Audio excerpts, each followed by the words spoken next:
sejam muito bem-vindos a mais esse episódio do Especialité Convida, que o Especialité Diagnóstico Veterinário, nossa empresa, produz como uma forma de educação continuada, como uma forma de nos aproximar de vocês e poder conduzir aí um bate-papo que seja relevante, né, para a nossa área. Então, hoje nós trouxemos aqui uma super convidada que é mais do que relevante dentro da gastroenterologia veterinária, portanto, dentro da medicina veterinária, né? Mas dentro dessa especialidade, doutora Carolina Papalardo, muito obrigada por ter aceito o nosso convite. Eu que agradeço. Né? Há muito Prazer. tempo a gente caminha junto aí dentro das especializações, né? Uhum. E então estou aqui com o Bruno Durante, meu sócio, eu sou a Fernanda Cordeiro, e agora a gente queria conhecer você um pouquinho melhor, né, Carol? A gente queria que você falasse um pouquinho de você, como você começou na gastroenterologia, como que surgiu esse interesse, né, que eu acho que das especialidades, talvez ela seja uma das mais recentes até, não é mesmo? Sem dúvida. Eu comecei quando eu fiz, né, residência na Universidade Estadual de Londrina. O meu orientador, que era o Pedro Camargo, ele gostava de gastro, né? E eram pouquíssimos, né? Era só ele e acho que só ele na época. Eu fiz o meu curricular na UEL. Você é formada na UEL? Sou formada na UEL. Então, e aí na residência ele me orientou. E aí ali eu já comecei a gostar, porque ele já gostava de hepatologia, mas ninguém... Naquela época, o Ricardo Duarte estava começando a atender gastro, porque ele é endócrino, né? E quando eu saí de lá e vim para São Paulo, eu falei, queria trabalhar com gastro, mas não tinha nada de gastro, nada. E mesmo o Ricardo atendia, tipo, um paciente por mês. Queria fazer estágio, eu não conseguia, porque eu não tinha paciente. Não tinha quem acompanhar. Não tinha. Então, eu acabei trabalhando um tempo com intensivismo, bastante tempo, né? E, paralelamente, eu tentava acompanhar o Ricardo, que, sinceramente, eu nunca consegui. Porque não tinha caso, né? E estudei por conta, e lógico, um pouco eu sabia, porque eu estudei na residência com o Pedro, que sabia bastante, né? E aí, o Ricardo, na época, eu trabalhava no Vet Suporte, que era dentro do Provet. O Ricardo atendia no Provet, mas não tinha caso. Ele falou, olha, eu vou sair e vou ficar só no Pompeia, na época. Fica no meu lugar. Acho que por falta de opções, né? Daquele que confiava em mim. Tinha alguém? Não tinha. Então vai ser ela mesmo. E aí eu comecei a atender no Provet, mas assim, com a cara e com a coragem. E aprendi sozinha. Errando, acertando, lendo e indo atrás. E lógico que não tem, não tem nada a ver com o que é hoje. Hoje a gente tem muito mais coisa, muito mais trabalhos, muito mais cursos. Mas eu comecei a atender gastro em 2006. Tá. É bem recente, né? É bem a história recente. Da gastro. Que não tinha movimento Porque nenhum. vamos concordar que vômito e diarreia sempre existiram. Sempre existiu. Mas o que o clínico achava? Vômito e diarreia é uma coisa simples, eu resolvo. E sim, ele resolve muitas vezes. Mas nos casos mais complexos, para ele, gastroenterologia se resumia a vômito e diarreia. Mas, na verdade, é fígado, pâncreas, esôfago, estômago, intestino. Não, e me ocorreu uma outra coisa agora, porque é engraçado você contando a sua jornada, vamos dizer assim. Você fala que você aprendeu muito sozinha. Eu entendo que no início das especialidades, eu também aprendi muito sozinha, mas eu tinha medicina. Sim. E eu estagiava na medicina. Acho que gastro não está muito jogo. Não, porque é diferente. Por mais que tenham algumas doenças que são parecidas, é bem diferente. Parte hepática é muito diferente, pâncreas é muito diferente. Então, tem algumas coisas que a gente consegue até se basear, mas a evolução é diferente, cronologia é diferente. A gente já começa do esôfago, né? A gente está falando de um bípede e um quadrúpede. Exatamente. Já começa e, geralmente, as doenças, por exemplo, hepáticas em humanos, elas vão começar a aparecer depois de 40 anos, as crônicas. O cão não vive tanto. Então, a gente tem... a evolução é totalmente diferente. Então, eu tive que aprender mesmo na raça, lendo. E lógico, até a própria literatura deveria ser bem pouco pobre, parca, né? Bem pobre. Mas a gastroenterologia é clínica médica, né? Total. Total, tudo mas é muita clínica Uhum, médica. Então, você acaba aprendendo, eu sabia clínica médica, e você vai aprendendo os detalhes, né, Da Da gastro. da especialidade, gastro. com certeza. Mas é clínica. Se Tá. você não sabe clínica, Uhum. Esquece. não consegue, não tem jeito. Faz parte. É, E o exato. que você notou de diferente, Carol, de lá para cá? Assim, em Muita termos coisa. de encaminhamento, de casos que aí você falou que não tinha. Acho que primeiro as pessoas começaram a entender que a gente não vai roubar, porque o medo do clínico, eu acho que é o mesmo medo que ele tem em algumas outras especialidades, como de felinos, Sim, é que esse especialista roube sim. né? Porque vômito e diarreia é uma manifestação clínica muito ampla.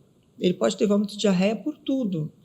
E até ele entender que aí ele vai eliminar algumas causas, e aquelas causas mais complexas, é essa que eu vou tratar e eu vou devolver para ele, esse paciente, porque eu só sei essas mais complexas. Eu já não sei mais ver, o paciente que tem problema na pele, tem um problema, não sei. Nem sei onde é a pele, mas. Se tem pele. Não sei. Tem pele? Tem pele. Então, ele começou a entender, e acho que, sem dúvida nenhuma, os laboratórios também, a evolução dos laboratórios ajudou muito. Eu digo, acho que o pioneiro nisso foi o Provete, assim, Sem dúvida. pensando em exames específicos na gastroenterologia que a gente só tinha lá fora. Começando do ultrassom, né?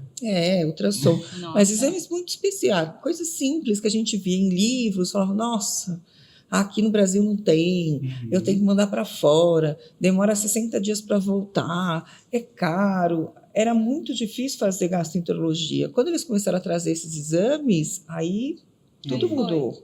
Né? E ainda que uma coisa ou outra ainda vá para fora, Mas é outra diferente. agilidade. É outra agilidade. Então, isso ajudou, sem dúvida nenhuma, os exames de imagem, que mudaram muito, o ultrassom mudou muito, a endoscopia ficou muito mais... Antes eu tinha o França fazendo endoscopia, e mesmo assim era muito pontual, ninguém encaminhava, era um caso ou outro. Hoje a gente já tem isso como rotina, né? Não é uma coisa assim, vou mandar para endoscopia, nossa. E antes parecia, pelo menos na época que eu atendi a clínica ontem, eu tinha a impressão que você falava de fazer uma endoscopia, nossa era... Muito. Aí você estava pedindo praticamente uma necrópsia, né? Que nem tomo, nossa, fazer tomografia, a gente ia às vezes no Hospital Humano, né, à noite, fazer tomografia, umas coisas tão malucas que a gente fazia. E hoje a gente faz tomo em 15 minutos. Sim. É um exame que a gente pede. Super de rotina. E é de rotina, né? Vem cá, a gente fala de endoscopia. Colonoscopia é um exame bastante solicitado? Mas para a gente, a maioria eu peço endo e colono. Tá. Porque para avaliar intestino, a endoscopia é pouco, né? Eu vou ver só uma parte dele, só o duodeno e às vezes um pouquinho do jejum. Sim. Então, eu peço os dois, na maioria das vezes. Tá. É difícil ver um paciente só com vômito bilioso hoje em dia. Então, a gente acaba usando os dois. Então, é muito comum. Em termos de diagnóstico por imagem, quais são os exames que você considera assim, fundamentais? Ultrassom, sem dúvida, para a gente é o principal, porque é a triagem. Tá. Né? A partir daí, assim, se eu for colocar em uma ordem, ultrassom, endoscopia e tomografia depois, assim. Tomografia ainda a gente usa menos. Muito específica, para shunt portosistêmico, para algumas neoplasias, mas ultrassom entra 100%. com hemograma e bioquímicos, o ultrassom está lá. Na maioria dos casos, exceto no problema de esôfago, alterações anais, mas intestino, fígado, pâncreas, vias biliares. A gente depende muito do ultrassom, às vezes, para localizar a lesão. E aí, tomografia é mais específico para algumas lesões mais específicas mesmo, mas não é um exame que a gente pede toda hora, toma. E a ultrassonografia Doppler, ela é muito, muito utilizada ou a presença do Foi Doppler mais, já foi mais? Com a tomografia ajudou. Tá, é verdade. Para localizar. Mas o Doppler, para nós, ele é importante, por exemplo, ela tem um shunt. Fiz uma cirurgia. Para fazer um acompanhamento, o Doppler é fantástico, porque eu consigo ver algumas coisas que a tomografia não vê. Sim. hipertensão portal, sem necessidade de anestesiar. sem necessidade de anestesiar. Agora, a localização de lesão, a tomo é melhor. E é lógico, tem alguns exames novos que a gente tem ainda, está descobrindo, ultrassom microbolhas, umas coisas novas que também pode ser que no futuro a gente use ainda mais, né? Porque é aquela coisa, outro dia eu estava falando com a Cibele e falou, no começo o Doppler era assim, né? Ninguém queria fazer, porque achava uma besteira. E hoje ele é super importante. Depois né? vira rotina. Então acho que tem... Aprende a pedir, né? Isso. Como Aprende tudo. a pedir e o clínico aprende a utilidade também dele, né? O que ele vai me responder. Sim. O que ele vai A gente nem responder. sabe isso ainda. Então, a tomo, ela é superior nos casos, vamos dizer, vasculares. Vasculares e estruturais, né? Tem que localizar formações, abscessos, alterações, às vezes, mais específicas de vesícula, mas o ultrassom, ele consegue ajudar bem, assim, bastante. Agora, em felinos, ainda a tomografia, ela ainda... Ajuda mais. Menos, a gente tem menos estudos. Então, a gente usa menos. Usa para shunt, tudo mais que em pâncreas, pancreatites mais graves, a gente usa mais no cão. Em felinos, ainda acho que falta algum mais estudo, assim, em relação à tomografia. Para formações, tudo ok, né? Mas ainda cão, a gente tem mais trabalho. Né? Legal. E junto, lógico, a endoscopia da coluna. Endoscopia e colônia. Hoje a gente faz muito em felinos, antigamente não fazia, por causa do tamanho. Então eu ia falar isso, uma limitação antigamente era o diâmetro do endoscópio. Né? E o pessoal tinha um endoscópio rígido para fazer o cachorro de 4 quilos e o dog alemão de 70. Sim. Algum ia dar errado. Alguém ia sofrer. Hoje não, né? Eles têm aparelhos, tem 2, 3 diâmetros diferentes, comprimentos diferentes. Hoje dá para... A tecnologia barateou de maneira geral, de qualquer forma. A tecnologia barateou muito. E também hoje, né, a gente tem endoscopistas muito bons, né? Sim, e também é exatamente o que você falou no começo. A demanda é outra. Né? E você só vai ter um serviço no mercado se você tiver demanda. Isso, exatamente. Então, tem mais casos, tem mais demanda. Qualidade do serviço que você consegue prestar, né? Sim, você tem concorrência. Você tem concorrência e você tem como justificar o seu custo. Se tiver demanda, mas vai justificar. É lógico, hoje também tem muita gente ruim. Fato. Que são os tiradores de corpos estranhos, a gente fala. Né? Não são endoscopistas, eles vão lá e tiram o corpo estranho. Isso é endoscopista mesmo, é aquele que sabe clínica, que sabe interpretar, que tem uma noção da gastroenterologia. Não vai lá e só tira o corpinho estranho, faz uma biópsia xixelenta e você que se vire com aquele resultado. E hoje está cheio, infelizmente, né? Infelizmente. Isso, em qualquer segmento. Tá difícil. Você comentou uma coisa, Carol, a biópsia. Ela sempre é feita na endoscopia e na coluna? Sempre. Porque é ela que me dá informações mais específicas. Sempre, quando é para diagnóstico, vai fazer. E a gente já sabe que o macroscópico nem sempre é proporcional ao micro. Então, às vezes, eu vejo um macro que nem está tão ruim e vem um histopatológico horroroso. Então, por isso a gente sempre faz, que mudou bastante. Né? Antes, às vezes, o endoscopista falava, deixa aí, você não precisa. Precisa não. Hoje, sempre vai fazer. E de todas as lesões. De todas, e às vezes tem lesões e às vezes não. Às vezes ele vai fazer o máximo de biópsias que ele puder de cada região, que é a vantagem da endoscopia. Ele consegue fazer 10 biópsias. São micro de 0,7, 0,8, 1 centímetro, às vezes, quando é uma boa coleta. Às vezes em 0,1, não dá para nada. É praticamente uma citologia. Exatamente. Mas veio ótimo. É prática, né? Sim. Aí eu falo para os alunos assim, não tenham vergonha de biopsiar um monte, porque vocês estão começando, vai vir ruim. Sim. Se você biopsiar 3, né? Então biopsia. Vai biopsiando. Não vai dar certo. É uma questão de nobreza do material e do momento. Né? Esse momento não vai se repetir. Não. Então você está aqui na cara do gol, agora é um exame que é caro ainda, né? Tem anestesia geral, né? O doutor não gosta de fazer, porque ele tem medo da anestesia. Mas a coluna, né? Que tem preparo. par chato.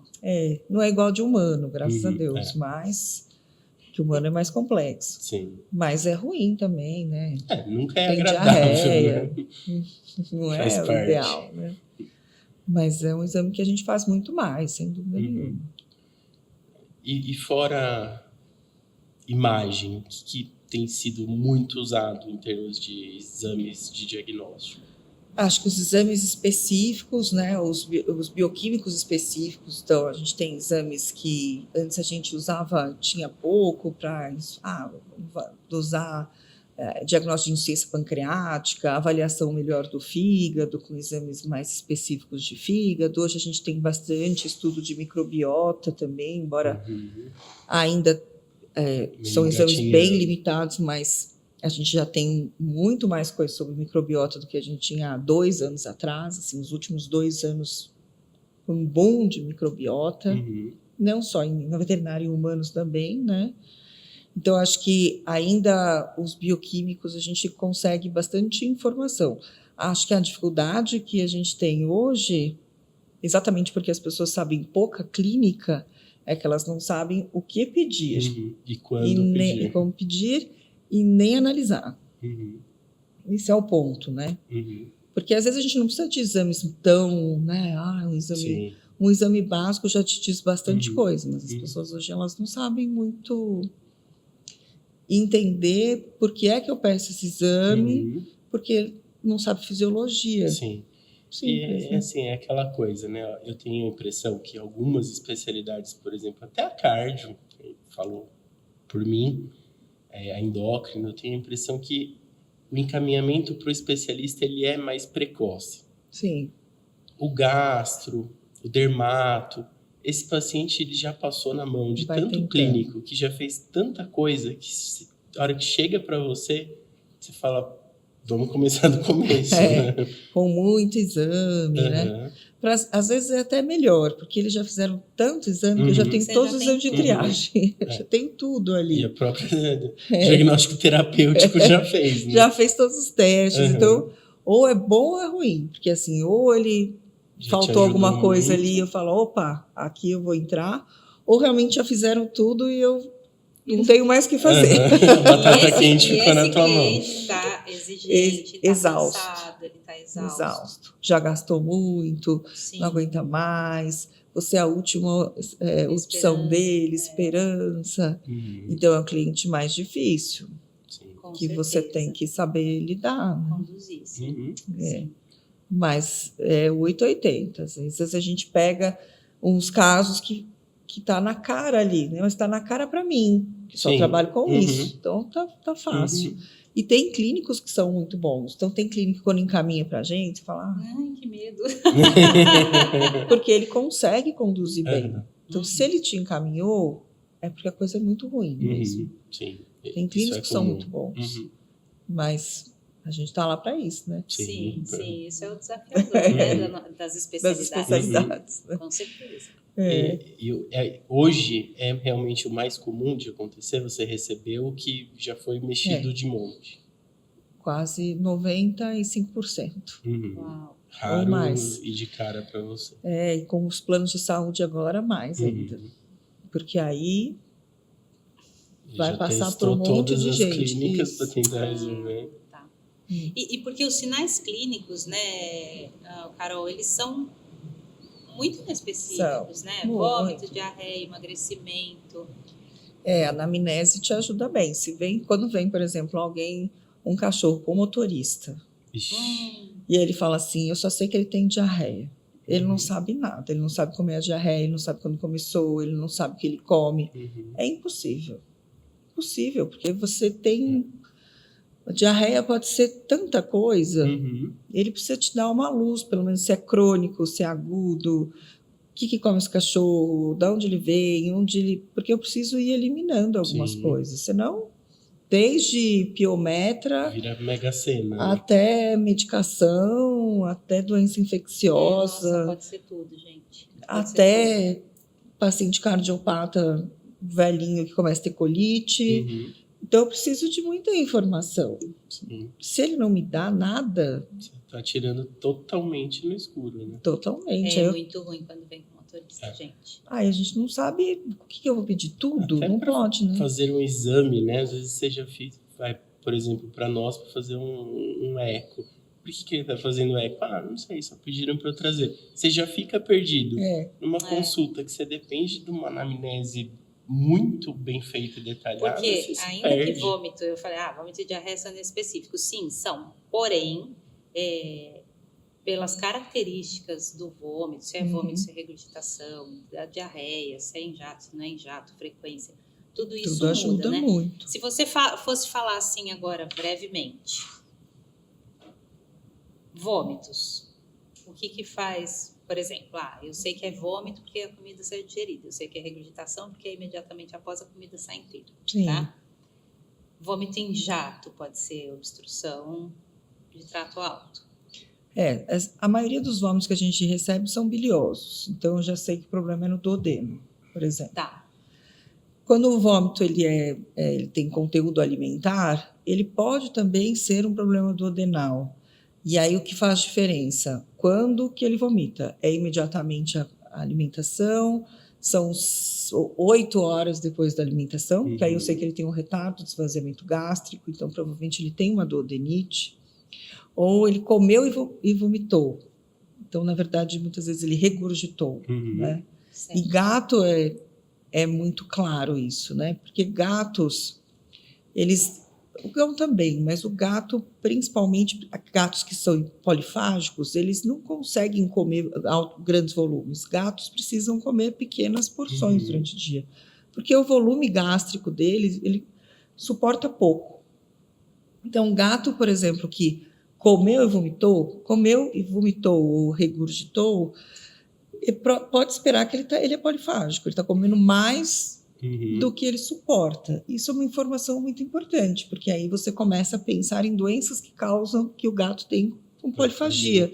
Então, na verdade, o vômito ali nem é o problema principal. É a cerejinha do bolo, é só uma pista. Ele só está falando para você, olha, eu estou comendo demais e o meu tutor deixa lá a comida e eu como. Né?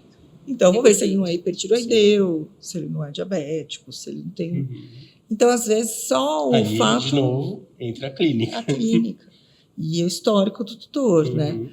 Não, é um cachorro que come só à noite, ele não come nada de manhã e, às vezes, ele vomita o que ele comeu à noite na hora do almoço. Ele tem retardo de esvaziamento gástrico. Então, eu tenho que entender, uma alteração...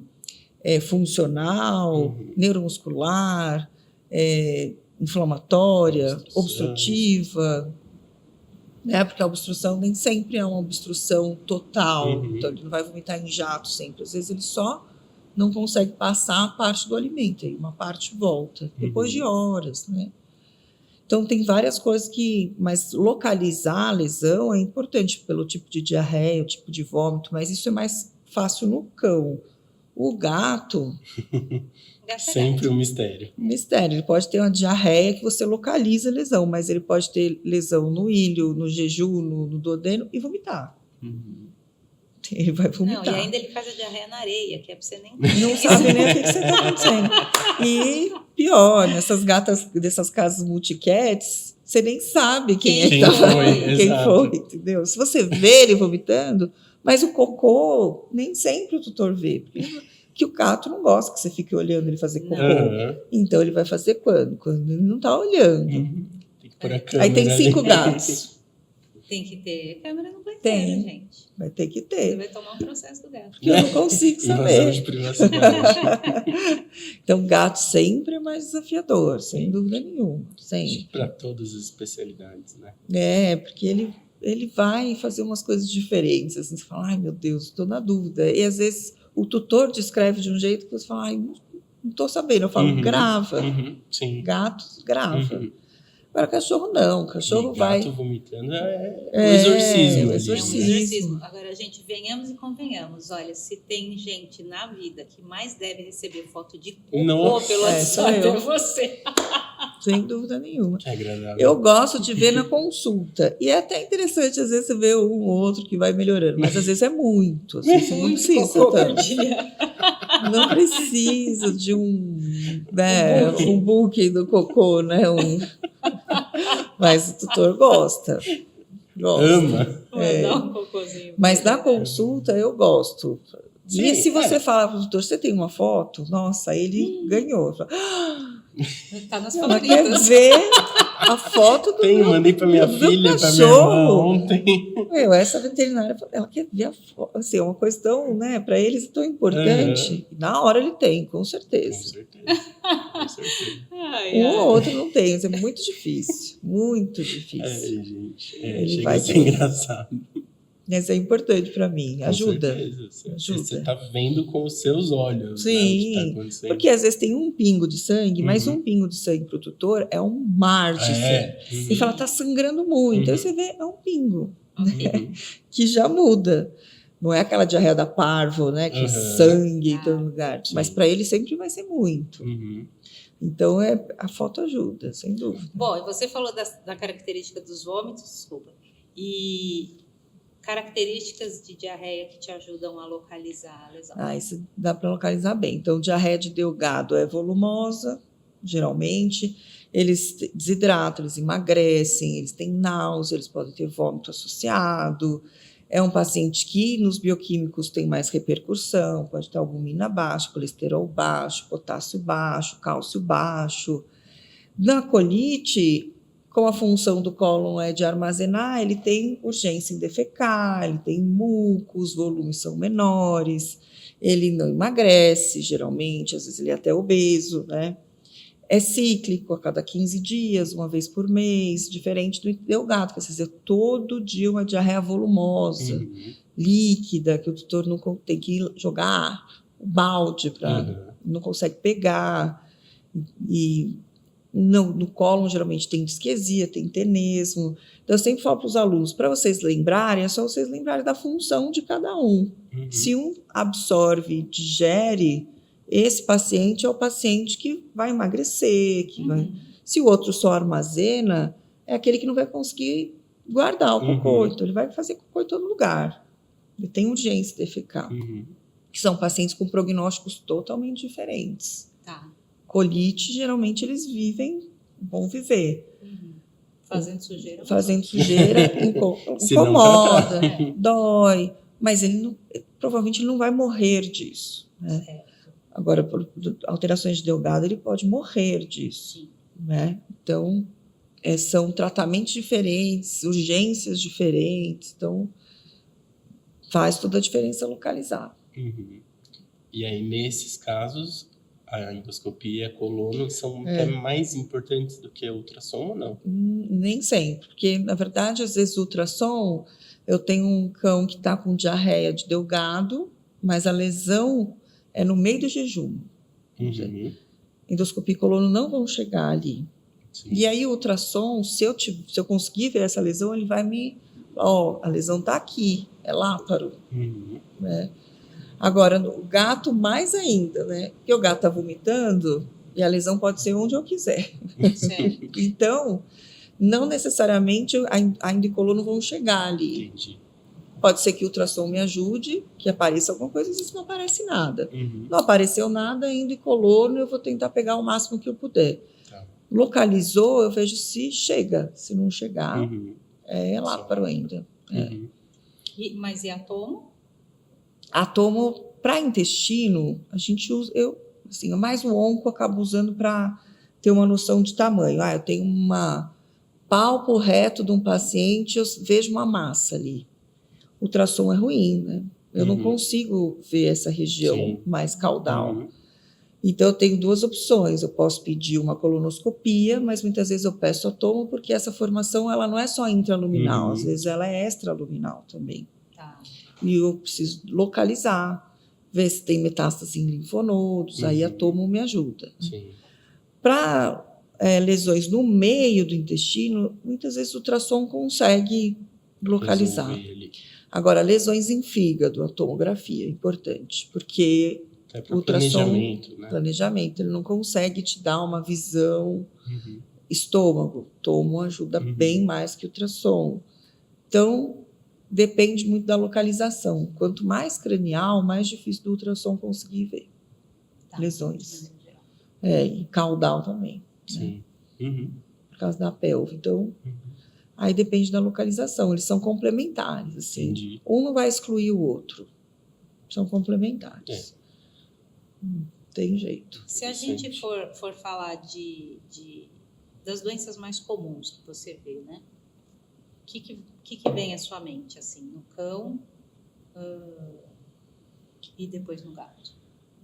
Então, hoje eu atendo muita vesícula, mas porque é o que eu mais estudo, alterações de vesícula em cães. Sem dúvida ainda, as alterações intestinais é o que a gente mais atende. Vômito e diarreia, O arroz e feijão.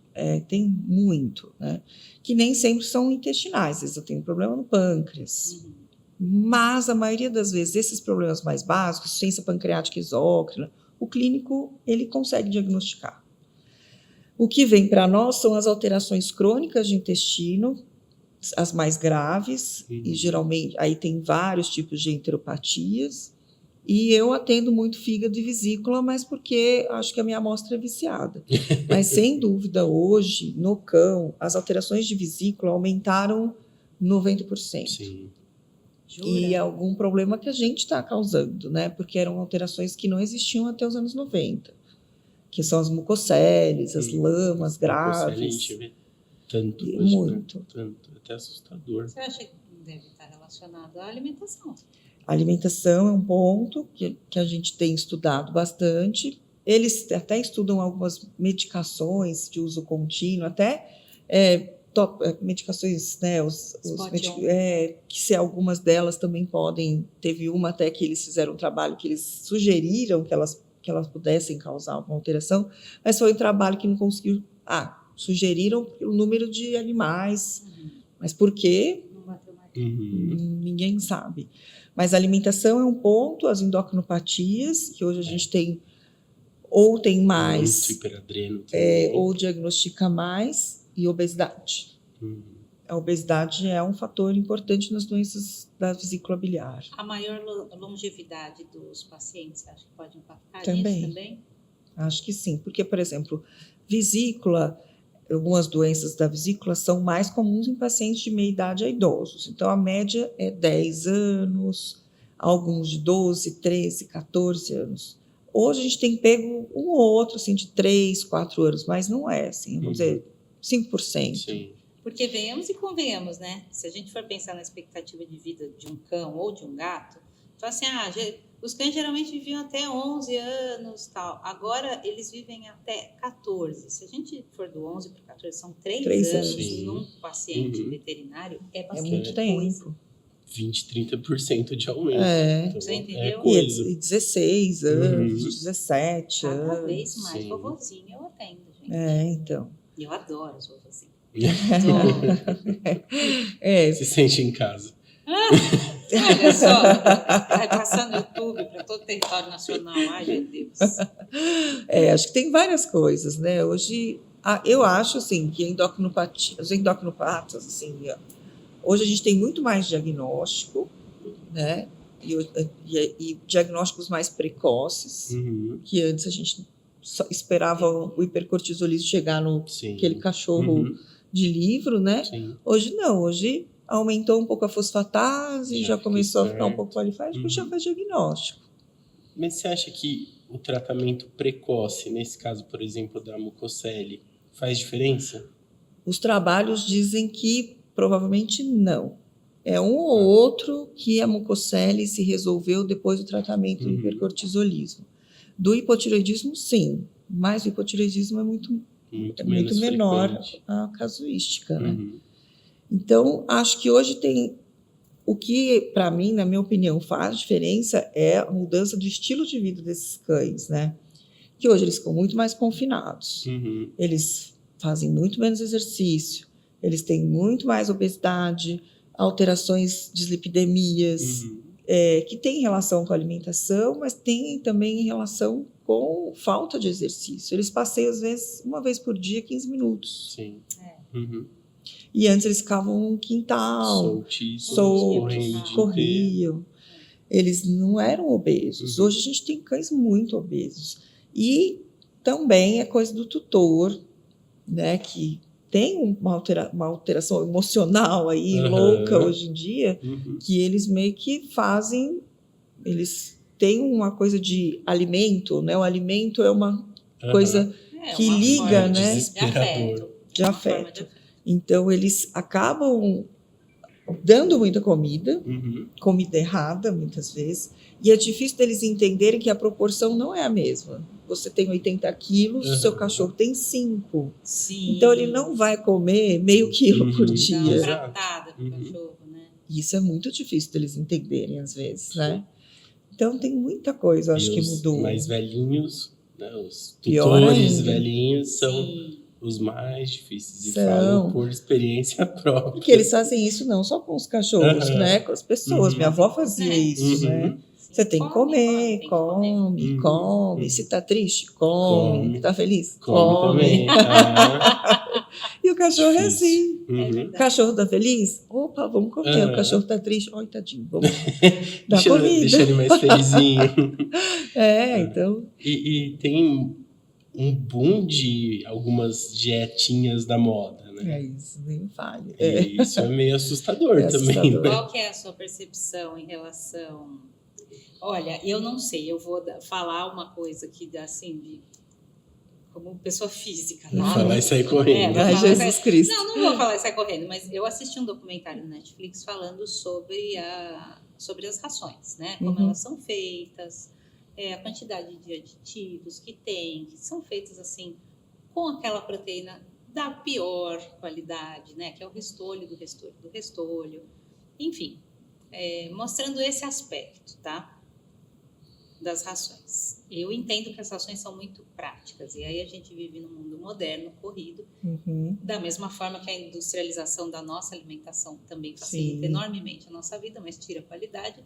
A mesma coisa acontece com os pets. Então, tem as dietas caseiras, as que são bem planejadas nutricionalmente. Vamos falar dessas. Qual é a sua opinião a respeito disso? Das que são bem planejadas, depende de cada paciente. Eu tenho um paciente com enteropatia que come comida caseira e fica muito mal.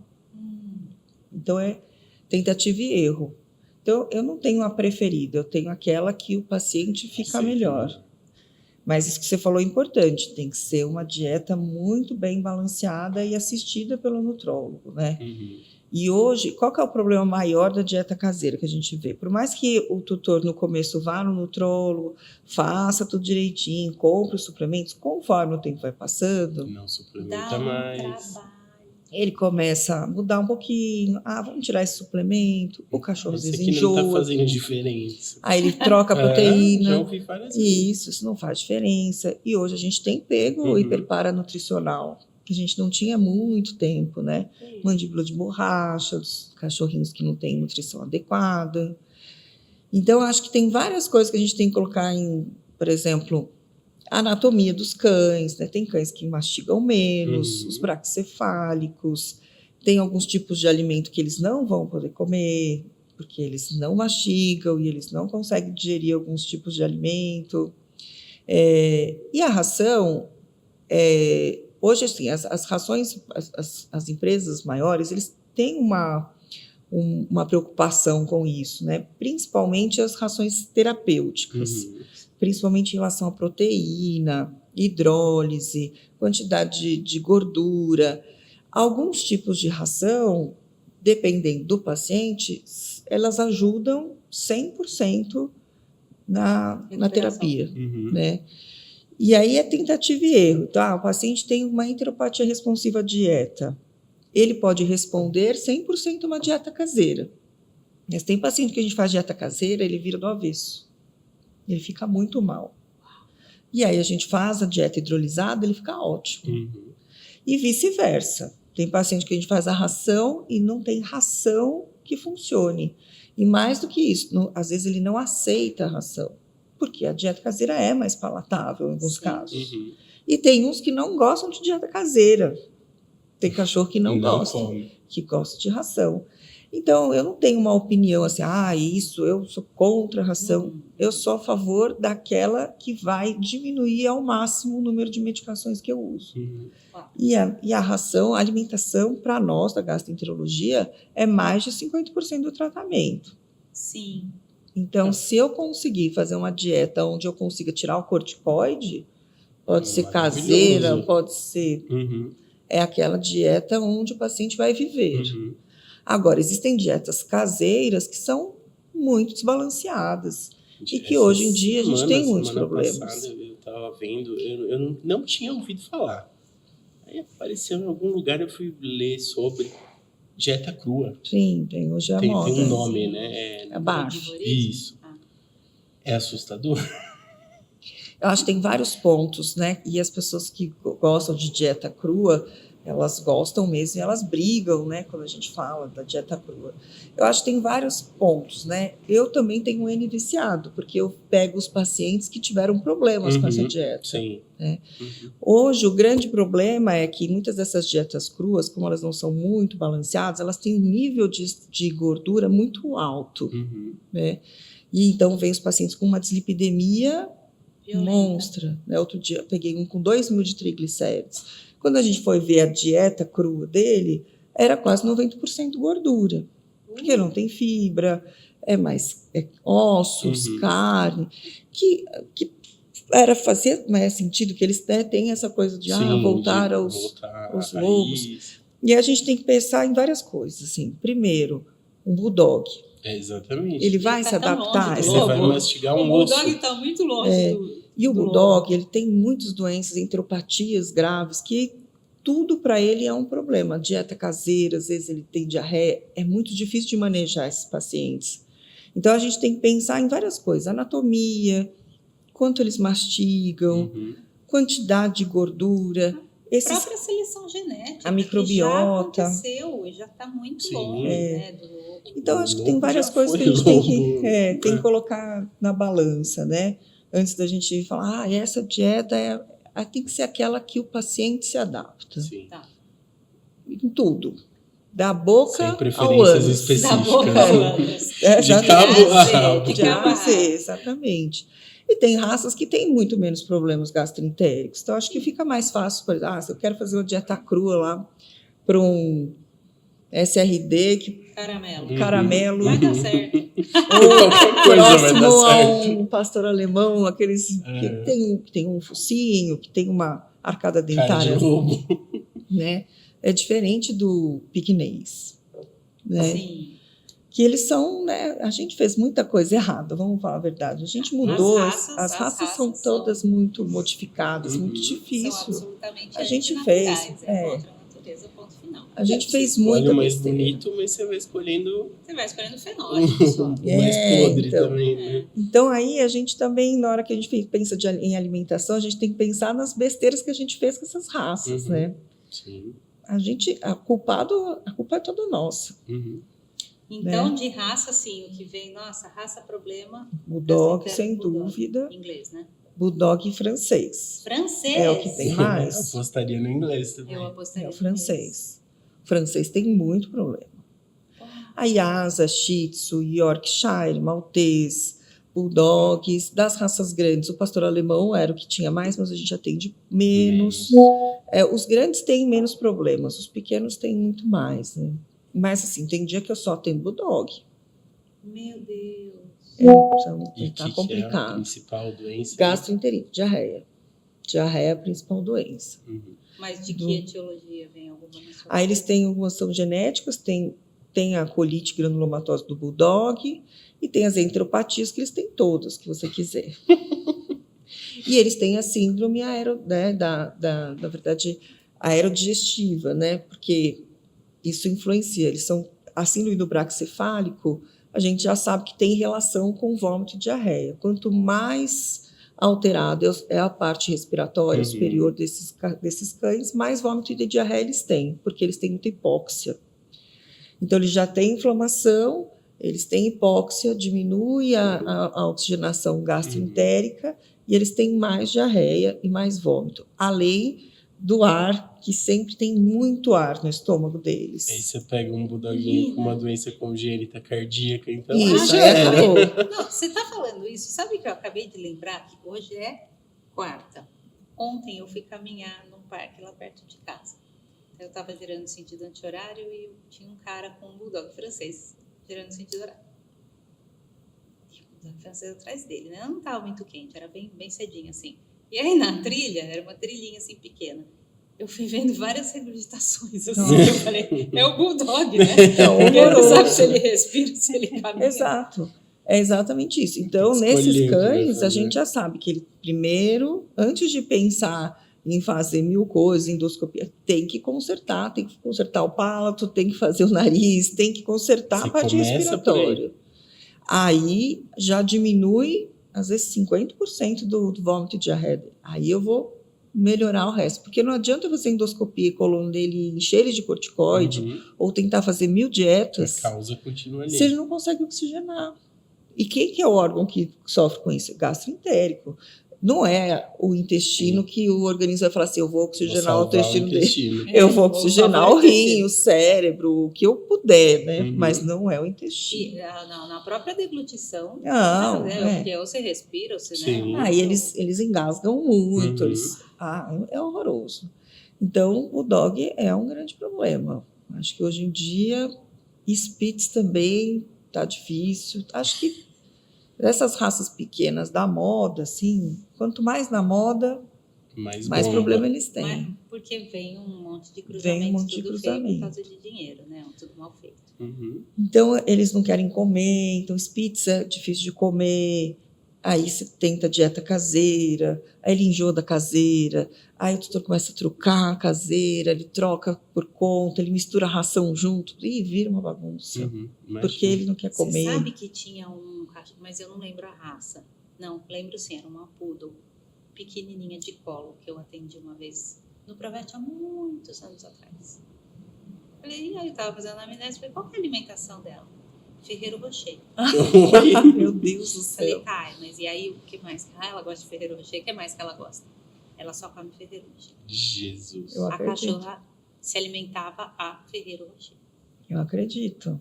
São coisas muito malucas que a gente ouve, assim, de tutores. Gente do céu, aí eu falei, não, o mundo deve... Tchau, gente, tô indo Tchau, embora. preciso descer. Qual que é o E às próximo vezes a ponto? gente tenta fazer uma relação, assim, porque outro dia eu atendi um Golden obeso. Os Goldens são obesos hoje, né? E aí, o tutor era obeso também. A gente tem que tomar um certo cuidado, né? É. Assim como os cães idosos que vêm com idosos. Você não pode ficar falando, esse cachorro tá velho, esse cachorro... Não é? Você tem que tomar cuidado. Igual o Bruno fez comigo, Exato. né? Não Porque pode. a gente legal. não é legal. Uhum. E velhice não quer dizer que ele não é doença, né? Tem as coisas que vão vir com a velhice, mas ele pode estar muito melhor do que o bulldog de 2 anos. super Às vezes. saudável. O poodle de 15 está melhor que... Então, a gente tem que tomar um certo cuidado. E quando vem um cachorro obeso com um tutor obeso, existe um problema aí também de alimentação, que às vezes o tutor tem essa ideia de que eu preciso alimentar o meu cachorro, principalmente quando é cachorro grande, né? Então, as proporções mudam. Porque quando você fala para o cachorro, para o tutor, quando você está dando de banana, uma banana para um Spitz, o senhor come uma banana por dia? Como? Então, ele tem que comer menos, porque ele tem 5 quilos, então vai ser 1/4 da banana. Ok? Ele fala, verdade, né? Agora, você fala para uma pessoa obesa, esse cachorro comia por dia 5 bananas. E aí você pergunta para ele, não, mas 5 bananas é muito. Quantas bananas o senhor come por dia? 15? 6. Então estava certo. Você entendeu? Continua na proporção. Aí você tem que falar, puxa, mas o senhor está comendo muita banana, né? Tem que falar com cuidado. Porque, né, tem melhor gente... não fazer esse paralelo da proporção. Exatamente, a proporção às vezes funciona. Mas se a proporção dele é errada... Quebrou sua perna. E aí é um problema já, né? Não é só do cachorro, né? De saúde, né? De saúde humana, né? E que a gente vê muito, né? Demais. Infelizmente. E aí a gente tenta ajudar esse tutor também, né? A gente acaba tendo a parte da consulta que é a terapia. Porque né? se ele não se ajudar, ele não vai ajudar o cachorro, porque o cachorro depende dele. É como no pediatra. Sim. Você tem uma criança obesa, se o pai está alimentando muito essa criança... Depende do pai. A gente vai ter que conversar com esse tutor. Sim. E a gente tem que saber como falar com ele. Não é assim, senhor tem que parar de comer. Não é fácil. Não. Porque tem toda uma alteração às vezes trabalho fisiológica, psicológico. muita coisa por trás disso, que muitas vezes o médico humano não tem essa paciência que a gente tem. Mas A gente, o veterinário, tem muito mais paciência, né? Sim. Que a gente acaba se envolvendo, né, com Sim. o tutor, com o cachorro. A gente depende deles, né, para que as coisas deem certo. Com certeza. E é como na pediatria. Acho que por isso que ninguém mais hoje quer ser pediatra. Porque dá trabalho. Todo mundo quer ser dermato. Exato. É só fazer um botox e tchau. Hoje é mais legal. E em gatos, Carol, quais são, o que te vem de doença assim na cabeça? Então, gatos tem tudo, né? Mas, assim, gato, vômito, sem dúvida, é a principal manifestação clínica. Mas o gato, ele é mais complexo porque ele tem vômito, ele emagrece, as doenças são crônicas, né? E elas se misturam, porque ele tem a tríade. Então, ele pode ter pancreatite, ele pode ter enteropatia, ele pode ter colangite junto. E é tudo igual. A não ser que ele fique ictérico da colangite, ele vai ter as mesmas alterações nos 3 órgãos. E, às vezes, os diagnósticos são mais invasivos. Eu preciso de uma biópsia, preciso de biópsia de fígado, preciso fazer cultura de bile. E para o tutor do gato, isso é muito estressante, porque o gato se estressa até na consulta. Para você falar para ele, agora a gente vai pegar o seu gato, vai fazer uma biópsia, você tem que pensar na internação, no estresse do gato. Então, o gato eu acho muito mais desafiador, tanto para o diagnóstico quanto para o tratamento, porque nem todo gato a gente vai conseguir, é muito fácil. 3 vezes por dia. Dar aula, falar, agora esse gato com colangite vai ter que tomar SAMI, Ursacol, prednisolona, B12, trocar a dieta, que aí gato é outro esquema. Com dieta. No fim, você consegue fazer o corticoide. E olha lá. Sai toda arranhada. Dia sim, dia não. Então, quando você pega um gato que é legal, assim, fala, nossa, vou ajudar o meu tutor, fantástico, mas a maioria não é assim. E aí que eu falei das casas multiquetes, a gente tem gatos de todo tipo. Tem o obeso, que precisa comer uma ração com pouca gordura, tem aquele que precisa dar hidrolisada, tem aquele que é renal, tem aquele que não come nada. Como que ele vai separar esse gato? É difícil, porque separar a comida é um estresse para o gato. E o estresse piora. Hoje tem umas, que eu acho muito legal, tem umas comidinhas, uns potinhos que tem um sensor, fica fechadinho, cada gato tem aqui o sensorzinho, aí ele chega perto e abre o seu. Reconhecimento facial. Praticamente. Para poder comer. Isso é muito legal, porque aí você não muda o ambiente do gato e consegue... Mas aí eu tenho uma tutora que tem isso, e tem um gato que tem hipertiroidismo e é polifágico, ele fica esperando Aqueles 5 segundos. O coleguinha abrir e ele vai lá e pá, e aproveita. Que danado. Né, e come um pouquinho. Mas na maioria das vezes isso funciona. Mas no gato você tem que pensar em muitas coisas, porque não dá para a gente mudar o ambiente deles, porque eles estressam. E o estresse, para mim, é péssimo. Piora a doença intestinal. Sim. Então, para mim, o especialista em felinos, ele é um herói.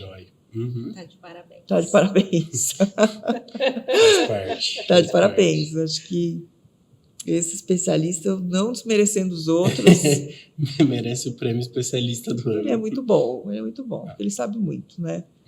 Quando a gente vai... Então, nós falamos assim, até agora, né, pelo que eu, sei lá, me pareceu, nós falamos de animais, então, de idade média a idosos, principalmente, né? Falando de cães, que tem a maior prevalência de vômito e diarreia ou de enteropatia quando filhote. Com as vacinas hoje, acho que já bem estabelecidas, né? Como que é essa rotina? Eu não atendo doenças agudas mais, né? Tá. Só atendo as crônicas. Então, as doenças infecciosas ainda existem, né? Parvo existe, mas é lógico que depende muito da região, sem dúvida diminuíram, né? Mas eu não atendo mais esses casos, mas ainda existem, sim, as doenças infecciosas. E as verminosas, que são ou supervalorizadas ou esquecidas, né? Então, principalmente no filhote, elas muitas vezes é supervalorizada. Então, qualquer filhote que tenha qualquer diarreia, primeiro as pessoas não fazem copro e elas tratam giardia, né? Como se tudo fosse giardia. E tem 2 erros aqui. Primeiro, que nem tudo é giardia, e segundo, que não existe só giardia. Existe ancilóstoma, existe toxocara, existe isóspora, existe estrôngulos, que é tão raro e a gente já pega alguns com estrôngulos. E as pessoas focam muito na giardia. E realmente é um problema a giardia, mas sem dúvida não é único. Não é o único e não é tudo isso. Então, qualquer cocô com sangue e muco é giardia. E na maioria das vezes não é. Vamos falar a verdade. E a vacina, o problema Vamos cutucar o único problema da vacina é que tem que se explicar como ela funciona. Ela não vai prevenir a giardia, né? Ela não é uma vacina como os outros. Assim, eu sou vacinado, então se eu entrar em contato com o cisto, eu não vou pegar giardia. Não é assim que funciona, né? Ela só diminui a liberação desses cistos. Então, dependendo do lugar, eu não sou totalmente contra a vacina, mas os meus pacientes não têm necessidade de fazer a vacina de giardia em grande parte deles, porque eu preciso, na verdade, fazer o copo parasitológico, acompanhar esse paciente, se necessário vermifugar. Mas para locais onde eu tenho uma superpopulação, acho que ela é válida pensando em diminuir a contaminação ambiental. O que o tutor tem que ter ciência, então, é que ela é uma vacina que, na verdade, controla a contaminação, mas não vai impedir que ele pegue giardia. Então, ela não é bem uma vacina. Eu acho que esse nome é um pouco errado para ela. Né? Então, o cachorro que fica dentro do apartamento, não sai nunca, não tem muito sentido vacinar esse, né? Agora, para aqueles cachorros de creche, que ficam na creche, no parque todo dia. Mas não substitui a limpeza, não substitui os exames periódicos, porque ele pode, mesmo sendo vacinado, ainda eliminar. Depende muito da imunidade, depende de um monte de coisa. Mesmo sem ter sintomas. Mesmo sem ter sintomas. E esse é o problema. Algumas pessoas não... Pela Oaçava, não é uma vacina que deve ser feita, né? Eles já tiraram essa vacina. Aqui no Brasil, ainda se usa em alguns outros lugares. E eu acho que existe uma diferença grande, às vezes. Tem várias coisas que acho que influenciam o clima do país, como é que esses cães, se eles vão muito para a creche, se tem superpopulação, a saúde pública, a sanidade. Não tem como comparar o Brasil com os Estados Unidos. Não tem, né? Porque a gente tem regiões aqui onde não tem saneamento nenhum. Sim. Então, a giardia é o menor dos problemas, né? Então, eu não posso virar e falar assim, a gente tem que fazer o vermífugo, certo, né? Apenas após o copro ou quando o paciente tem sintomas, porque às vezes tem um cachorro que vive em locais onde nem mesmo as crianças têm condições, né? Então, esse paciente vai ter que ser vermifugado sempre. O máximo que eu puder eliminar esses vermes desse paciente, melhor. Mas aquele que tem condições, que está sempre ali no veterinário, está sempre tomando banho, não tem por que eu ficar vermifugando esse paciente toda hora, porque não é preventivo. Carol, e qual que é a recomendação hoje em relação à vermifugação? Então, se o cão ele vai no veterinário constantemente, vai no pet shop, não tem necessidade de fazer a vermifugação constante. Até porque o que o tutor, quando você pede para ele vermifugar, o que ele tem que entender? A vermifugação não vai prevenir. E na cabeça do tutor, previne. Assim como eu faço Bravecto e eu previno, então, meus ectoparasitas, se eu faço Febendazol, ele está prevenido. Não está prevenido, não, está protegido, né? Imune. E não, na verdade, eu só fiz e matei aquele verme que estava lá naquele momento. Se tiver. Mas se a semana que vem ele entrar em contato com algum ovo, ele pode pegar. Então, a maioria dos tutores vem para mim e fala assim, não precisa fazer cópula, doutor, ele estudou um vermífugo tem 2 meses. Então, esse tutor não sabe o que o vermífugo faz e ninguém explicou para ele. Então, esse cão não tem necessidade, se você fizer, você só tem que explicar para o tutor. Pode ser que ele pegue qualquer tipo de verme protozoário nesses 4 meses, que tem aquela coisa, fazer de 4 em 4 meses. Sim, um mês Que não pegar tem- alguma coisa já. De onde tiraram os 4 meses, não sei. Ué, 4. 3 Não vezes sei. 4, 12. É, 3 vezes no ano. Vamos lá. múltiplo 3 de vezes no 12. ano. Agora, o cachorro que vive num lugar onde não tem sanidade, esse é o cachorro que a gente vai vermifugar mesmo, porque ele não vai fazer copro, ele não vai no veterinário, e ele, dependendo do tipo de verme, é uma zoonose. Então, a gente faz para tentar eliminar os vermes que ele tem, e provavelmente ele tem, porque ele bebe água da rua, ele vive em um local onde não tem nenhuma sanidade nem para as pessoas. Sim. Então, esse paciente vai ser vermifugado, né? E não tem um arco de quanto em quanto tempo. Sempre que Quando possível. Sempre que possível. A cada 2 meses, a cada 3 meses, assim que for possível. E se ele tiver diarreia, ele precisa ser vermifugado, independente se é verme ou não, porque eu não vou fazer Não vai exames saber. nele. Agora, o cachorro vai toda hora no veterinário, o copo parasitológico é um exame importante, seriado. Deveria ser mais feito, né? As pessoas têm preguiça, é difícil ir 3 vezes levar o cocô. Então, se tem diarreia, o copo parasitológico deve ser feito sempre, o seriado, sempre. E qual que é o intervalo? Cada 48 horas, dia sim, dia não, é o ideal. Às vezes o tutor fala, ai, não vou levar. Leva 3 dias seguidos, mas se você puder fazer dia sim, dia não, a chance de você pegar Uma janela um pouquinho maior. é maior. E se você... Porque o copro é um exame com falhas, muitas falhas, né? Ah, eu fiz, deu tudo negativo, mas eu acho que é verme. Vermifugue. Esse é o momento que você tem que vermifugar. E não quando ele está 100%. Sim, E muita gente fala assim, ai, tenho medo de vermifugar quando está com diarreia.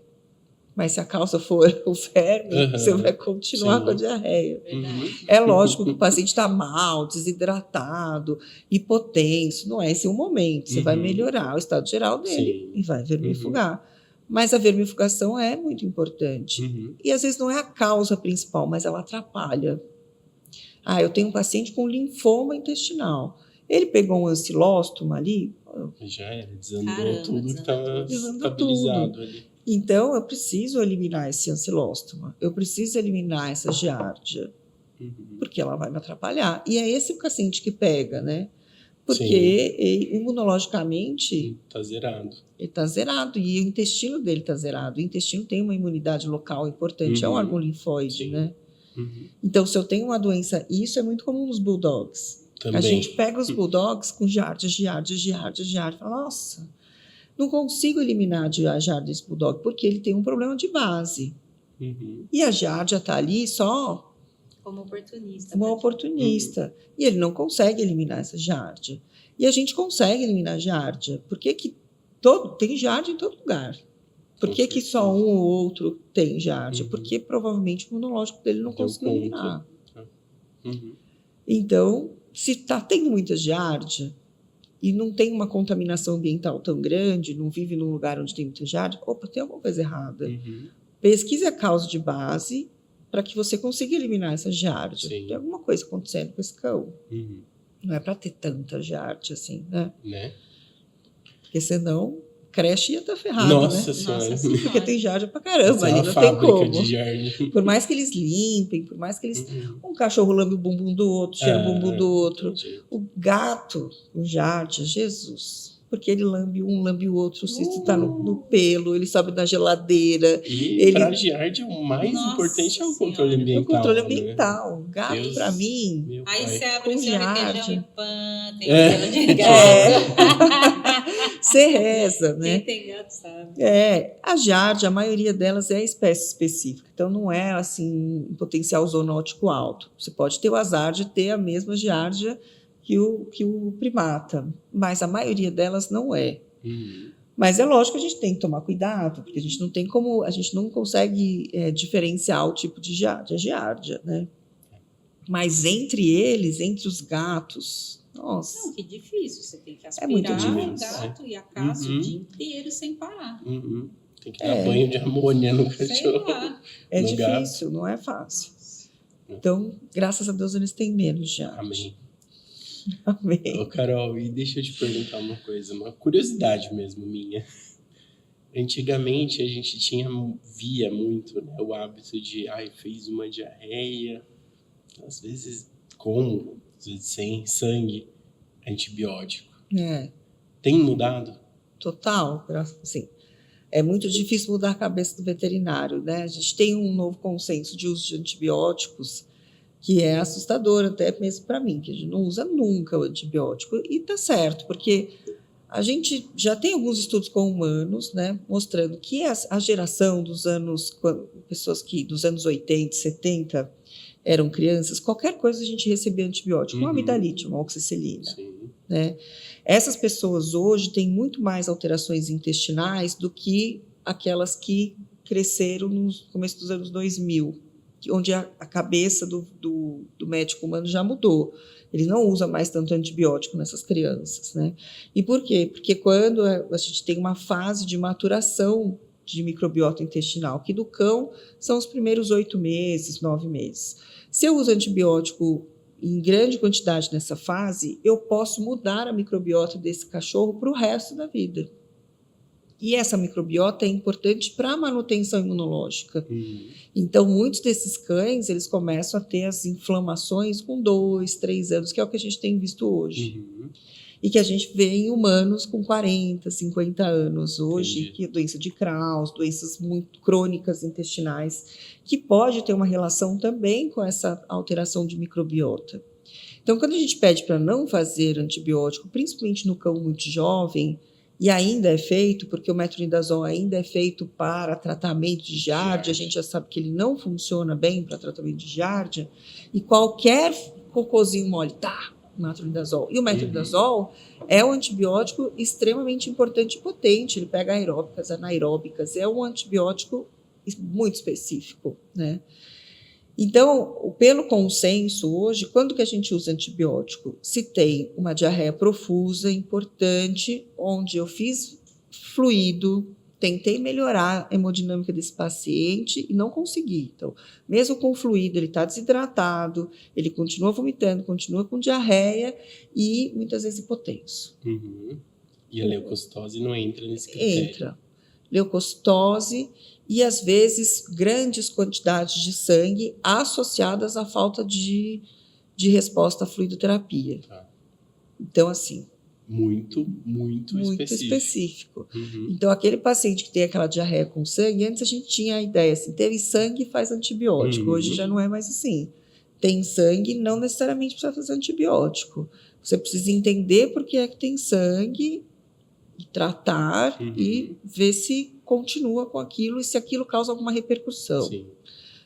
Porque a gente não consegue prevenir a translocação. Porque o antibiótico não previne, né?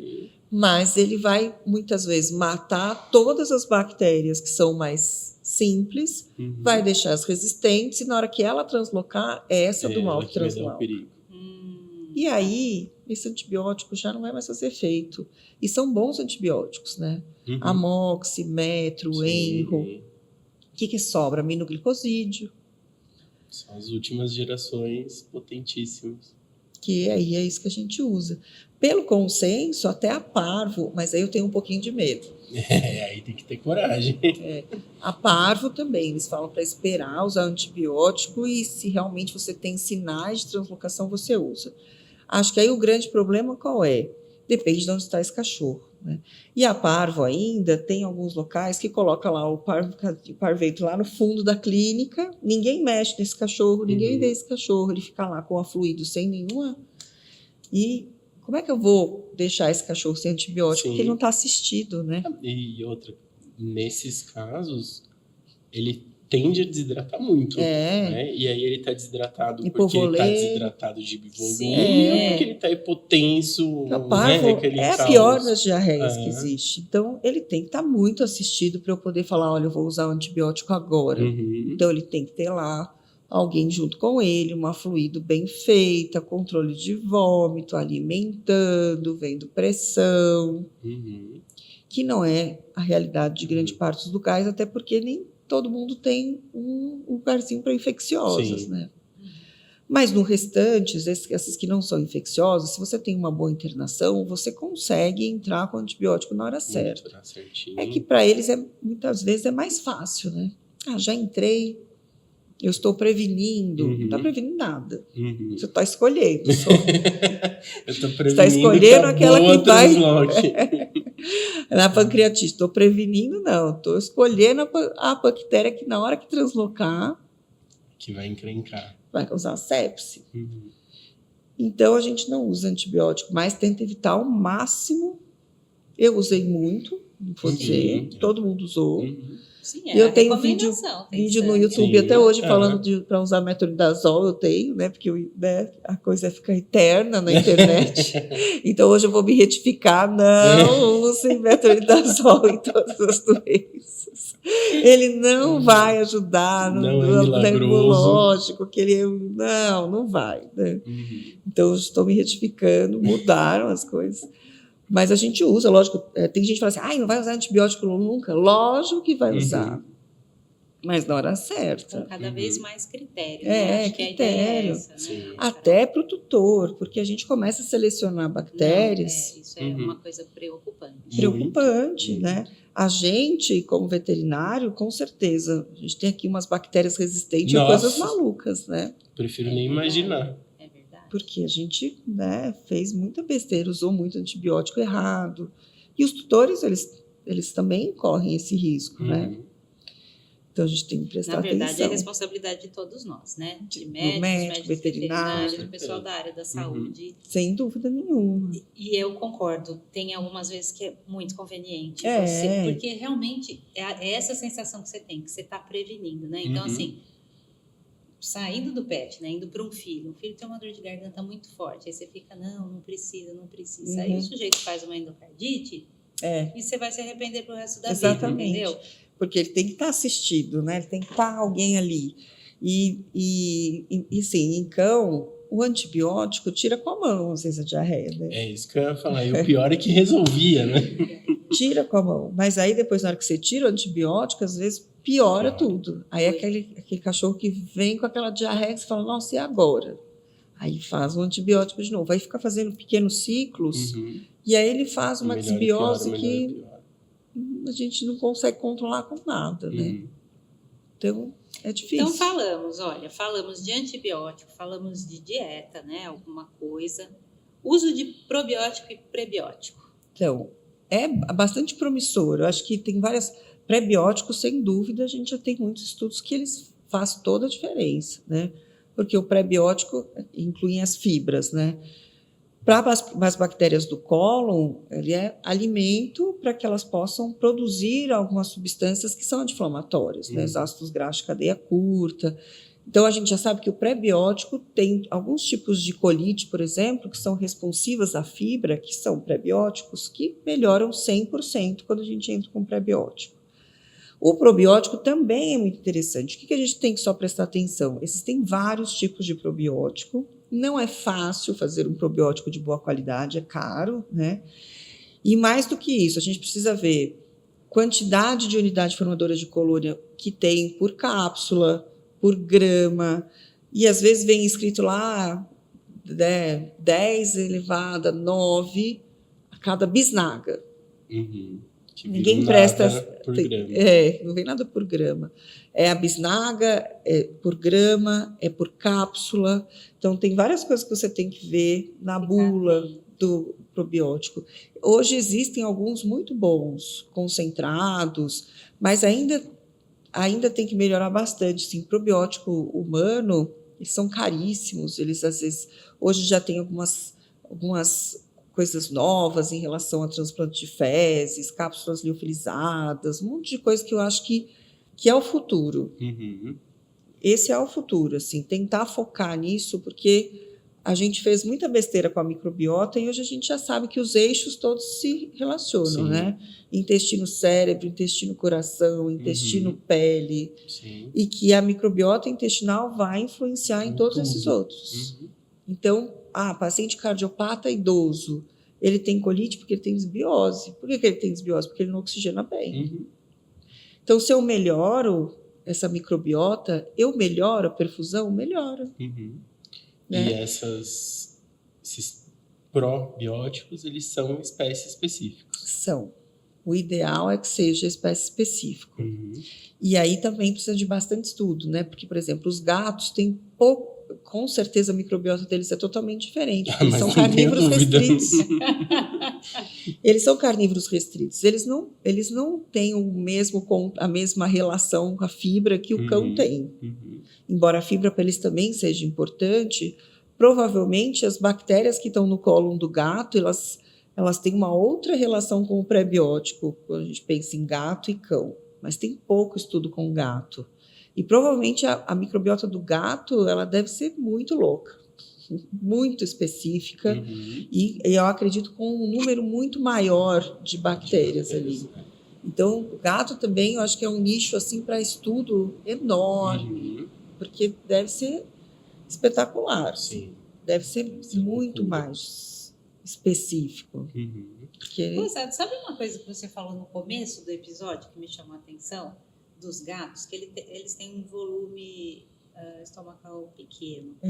Mas isso é meio anti-felinos na natureza, né? não, eles vêm dos felinos. Porque assim, o felino na natureza, eles são solitários, exceto o leão que anda, né, andam vários.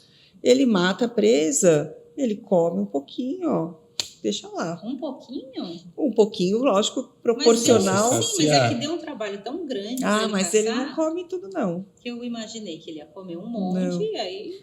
Tipo, Não é Não. cobra que vai ficar 15 dias. Não.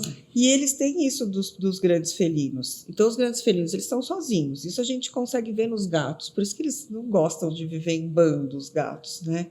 Porque eles trazem isso dos grandes felinos.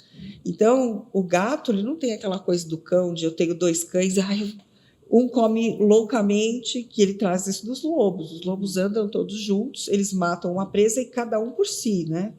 Eu vou pegar o máximo que eu puder, eu vou comer aquilo Vou o garantir máximo que minha eu parte. puder, eu vou comer rápido e garantir minha parte. O felino não, ele é sozinho. Ele tem uma presa, ele vai comer aquilo que é o suficiente e que não é a presa inteira, ele vai deixar lá. Mastigar 32 vezes, porque ele é fino. Exatamente. Ele está lá sozinho, ele vai comer o que é necessário e o volume não é grande. E ele vai lá e vai caçar um outro depois. Diferente do lobo. Novo, porque é igual gato que não come Novo, ração velha. exatamente. Ele vai. O lobo fazia o quê? Ele enterrava, eu pego um pedaço, saio correndo, enterro para esconder do Pra mais coleguinha. tarde eu comer de novo. E daqui a pouco eu vou lá e eles têm isso ainda, né? Os cães. Enterrar. Eles Uhum. tentam, às vezes, enterrar a ração, né? Sim. E aí eu tenho essa competitividade que no gato não tem. O gato jamais vai enterrar. Que nojo. Que nojo. Ele vai deixar lá e os outros é que peguem o meu resto. Inclusive, às vezes, os lobos e quem tiver lá, Sim. né? Hienas, Sim, o que porque for. Os canídeos, eles comem carniça, gato. Não, jamais. E a gente vê isso nos pequenos felinos, né? Então, eles comem várias vezes ao dia, são pequenas porções com calorias específicas, e ele vai comendo. Tanto é que o esvaziamento do felino, do estômago, é muito variado. Pode ser rápido e pode ser longo. Diferente do cão, que a gente sabe, com 4 horas já provavelmente já esvaziou tudo. Ele come, esvaziou, come. E a gente vê isso muito, por exemplo, Spitz, é muito engraçado. Eles não comem sozinhos, não vou comer essa ração, não gosto. Aí, doutora, eu pego o meu Spitz e levo na casa da minha mãe, que tem os 3 vira-lata, ele come loucamente. Porque ele tem isso ainda, eu preciso competitividade dele ali. O gato jamais vai fazer isso. Tem 5 gatos. Ele vai lá e não, come aí. Daqui a pouco eu vou comer o meu. E tá tudo bem. Então, eles têm muito dos grandes felinos ainda. Foi um pensamento Agora, os leões não. Os leões, eles andam em bando. Eles andam em bando.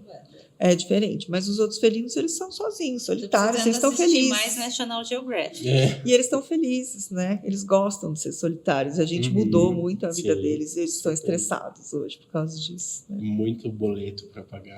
Muito gato para ter que aturar. Eu gosto de viver sozinho. Você fica enfiando 20 gatos para eu... Me deixa quieto. Bom, a respeito do uso de antiácidos. Então, isso também é outra que mudou, né, o consenso do uso de antiácidos, né, na verdade, de gastroprotetores, mudou a nossa ideia também, que é mais ou menos parecido com o antibiótico. A gente tem essa coisa de prevenção, né? E não existe prevenção também de gastrite. Se tivesse, a gente tomava omeprazol todo dia e ninguém teria gastrite. Mesmo o pensamento do antibiótico, né? Não tem como prevenir uma infecção. E a gente sabe assim, que a fisiologia ela é muito inteligente, né? Se eu tenho lá um estômago que trabalha bem num pH ácido e eu vou ter feedbacks assim, negativos e positivos que fazem esse pH aumentar e diminuir conforme o tipo de comida, conforme a quantidade de comida, e está tudo funcionando bem, se eu vou lá e meto uma medicação que aumenta esse pH na hora errada, eu mudo digestibilidade, eu mudo microbiota, eu mudo um monte de coisa que estava trabalhando bem ali. E aí eu posso ter feedbacks negativos, positivos, né? Aumentou muito meu pH. Eu aumento alguns hormônios que fazem liberar mais ácido. Você está aumentando o pH? Por que você está aumentando o pH? Sim. Eu preciso digerir. Aí aumenta a gastrina. Aí a gastrina vai lá e libera ácido. Aí vem um pool de ácido. Às vezes na hora errada. Nem tem comida ali, mas aí vem ácido. Aí eu tenho uma gastrite secundária ao uso do omeprazol na hora errada. Eu faço, o organismo ele tenta compensar aquilo, né? E o pior, as coisas não funcionam sozinhas, né? O estômago, ele interfere na digestibilidade duodenal. Então, eu tenho aqui um pH muito ácido e no duodeno eu tenho um pH básico, 8, que ali, pH 8 é o ideal para a digestão cada região do intestino pH, né? Quem é que faz essa liberação de bicarbonato do suco pancreático para alcalinizar aquele meio? É o estômago. Quanto mais ácido está o estômago, quer dizer, eu estou lá trabalhando, eu estou preparando o alimento para chegar no duodeno. Quando ele vai para o duodeno, o estômago fala, libera bicarbonato, porque você precisa estar com pH 8 para receber esse alimento. Se eu encho esse estômago com uma medicação que mantém esse pH sempre acima de 4, eu não faço esse feedback positivo. Eu não libero bicarbonato e eu acidifico o meu duodeno. E duodeno ácido ulcera. Então, eu começo a ter um desequilíbrio. Por que tem paciente que a gente faz omeprazol, ele vomita? Não sei se vocês já pegaram isso. Eu fiz omeprazol, ele vomitou, porque ele não precisava do omeprazol.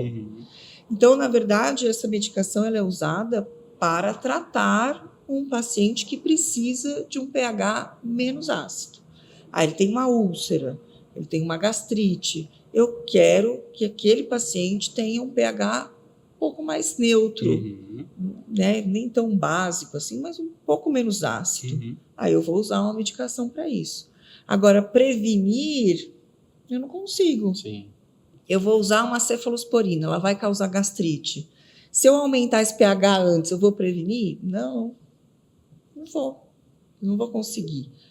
Mas é difícil de explicar isso para o tutor, porque para o tutor previne. Faltando um band-aid ali. Previne. E aí, na hora que eu não faço e ele vomita, fala, tá vendo? Vomitou porque não fez omeprazol. Não vomitou porque ia vomitar, mesmo com omeprazol. Mas se vomitou com omeprazol, o tutor fala assim, tá difícil mesmo, né? Nem com omeprazol. É uma medicação que o homem usa muito, né? Que também está mudando. Que também na medicina sempre foi feita dessa forma. Prevenção. E na medicina, hoje, eles têm mais estudos ainda, porque o uso é muito crônico, né? Minha avó usou durante 30 anos. Sim, e quando ela tinha 100 anos, que ela morreu com 100 anos, quem é que tinha coragem de tirar esse omeprazol? Nem eu. Deixa o omeprazol, Deixa, porque se ela morrer, o que eu vou fazer? Gastrite. Morreu porque tirou o omeprazol. Lógico que não. Ela morreu porque ela tinha 100 anos, né? Mas é o mesmo pensamento com o cão. Só que o cão ainda tem menos efeito colateral, porque essas pessoas que usam durante 30, 40 anos, eles começam a ter deficiência de B12, de cálcio, que são algumas substâncias importantes quando eu penso em um estômago que precisa ter um pH ácido em alguns momentos. Eu mantenho ele sempre meio básico, eu começo a ter outras repercussões a longo prazo. O cão, ele vive menos, então a gente tem uma chance menor de pegar esses efeitos colaterais. Mas hoje em dia, eu já peguei um cão que tem 12 anos e usa desde 1 ano. Jesus. Como que eu tiro? É igual minha avó. Pelo amor de Deus, cara. Deixa eu tomar uma omeprazol.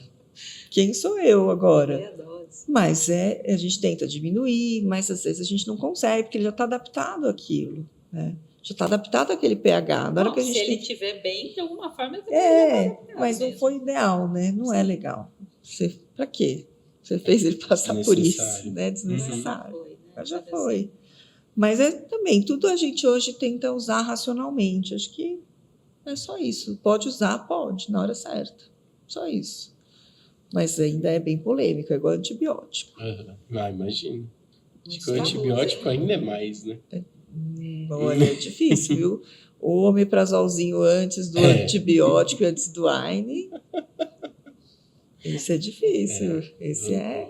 Pós-castração. Nossa, dá coça, dá vontade, né, de fazer.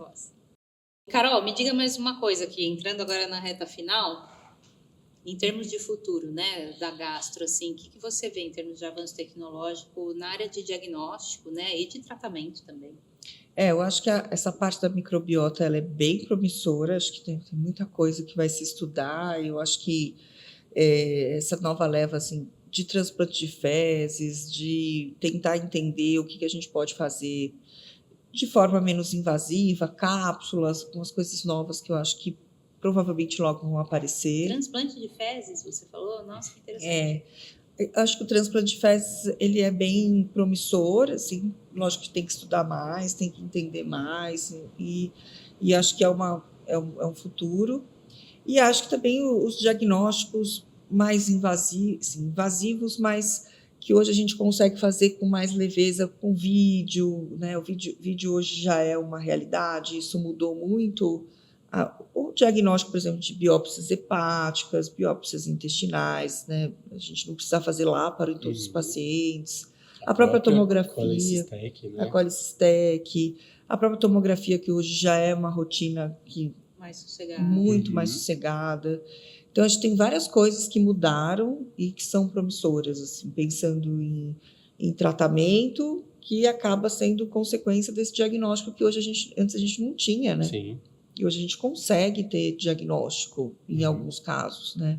Lógico que depende muito do dinheiro do tutor, porque ainda as coisas são caras, e também da própria paciência dele, porque muitas doenças são crônicas, são difíceis de tratar, a gente depende muito do tutor para conseguir fazer tudo isso. É meio como dermato, né? Não dá para a gente... eu vou fazer um exame e muitas vezes eu vou conseguir diagnóstico. Eu vou precisar fazer muitos exames. Ele vai precisar voltar, ele vai retornar. Na gastro é difícil, nas doenças crônicas, dar alta. É muito difícil dar alta para alguém. É como o paciente cardiopata. Sim, mesma coisa. Ele vai ficar com a gente o resto da vida. E aí depende do tutor fazer esse acompanhamento. Não adianta ele sumir. Sim. Ou eu fiz tudo isso. Depois de fiz o diagnóstico, fiz tomografia, fiz endoscopia e ele some. Não adiantou nada fazer tudo isso. Então, antes de fazer tudo isso, a gente tem que deixar claro para ele, eu vou fazer tudo isso, mas o senhor vai continuar vindo aqui. Se o senhor não for fazer isso, não adianta. Tem que acompanhar. É importante ter essa conduta, faz parte. Tem, porque às vezes ele não tem dinheiro para isso. Então, hoje a gente tem opção de hospitais escola, a gente tem opções. Dá mais trabalho. Tem que acompanhar. Mas tem que conversar e mas deixar são as opções que... Depende muito de explicar, tá certo? Exatamente. Com certeza. Muito bem, olha aqui então, finalmente, hein? Se você pudesse criar um exame revolucionário para diagnóstico de doenças gastrointestinais, que exame seria? Então, a gente estava falando do exame de fezes, que conseguisse ver várias coisas. Pelo exame de fezes, esse cachorro, pelas fezes, eu consigo ver que o pH do estômago dele está X, ele tem uma gastrite. Passa no scan, né? O scan das fezes. Isso seria muito bom, porque cocô... Eu acho que seria o mesmo. Tem toda hora. Exatamente. É um material farto, todo dia você tem. Se a gente não teve uma amostra boa, a gente vai ter outra logo. Então, é fantástico. E se eu tivesse um ultrassom também, tem ultrassonografista que já faz isso, mas é errado. Que conseguisse me dar diagnósticos assim, isso aqui é um carcinoma. Isso aqui, ó, Oi. esse aqui é uma linfangectasia. Uhum. Eu brinco porque eu já vejo, às vezes, uns diagnósticos assim pela Ah. ultrassom, né? Uhum. Que não é verdade. Mas se fosse, Já pensou? você já imaginou? Ia ser muito maravilha. bom. Ia ser muito Transdutor bom. mágico. Nossa. O transdutor Imagina o mágico. preço desse transdutor. O transdutor mágico com um exame de fezes mágico, Acabou, Vida ia tá ser uma feito. alegria, ia ser só uma mas mágica. acho que isso E é- não vai acontecer. Até os gatos iam ser fáceis de ser tratados. Já imaginou? Ah, Nossa, pelo cocô ia saber um monte de Tudo. coisas. Mas é mais difícil isso. Maravilha. Carol, muito bom conversar com você. Aprendi um montão, né? Imagina, da mesma maneira que você não sabe nem mais o que é pele, Eu sei. eu também não sei mais muito bem o que é Eu gastro. não sei. Eu até brinco com a Rita, que trabalha comigo, a Rita Carmona. Ela fala, no final, o gastro e o dermato, eles fazem tratamentos muito parecidos, né? Às vezes faz uma ciclosporina, um corticoide.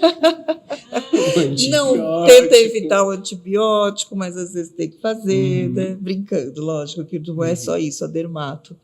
Mas, no final, as coisas acabam sendo um pouco parecidas, né? Nos casos crônicos, Acho que em né? relação aos casos crônicos, sim. Uhum. Sim. E é realmente, a adesão ao tratamento deve ser uma É coisa muito difícil às vezes, né? Mas tem tutor muito legal, que faz tudo certinho. Uhum, tem que cada vez mais esse tipo de que tutor. aumenta a qualidade de vida, o tempo de vida desses cães, assim, de qualidade, né? Que a gente quer qualidade, não quer quantidade, quer qualidade, né? Sem dúvida. Perfeito, Maravilha. Carol. Muitíssimo obrigado. Uma Que honra ótimo. tê-la aqui hoje. Fiquei muito Obrigada. feliz. Tomara que eu não tenha falado nenhuma besteira. Imagina, de forma alguma. É não, mais fácil eu ter falado. E daqui um tempo, quem sabe, né? Daqui um tempo eu vou vir 10 falar, anos, olha, fala, teve um podcast que eu Pois é. falei. o negócio horroroso. Aí você volta Volto pra se pra redimir de novo, igual o metronidazol. metronidazol, por favor. Combinadíssimo. Obrigado, Pessoal Carol. de casa, super obrigada. Não se esqueçam de se inscrever no nosso canal, de ativar o sininho. Assim, quando a gente for postar novos episódios, você vai ser notificado, né? Curte esse vídeo, compartilhe esse vídeo, tá bom?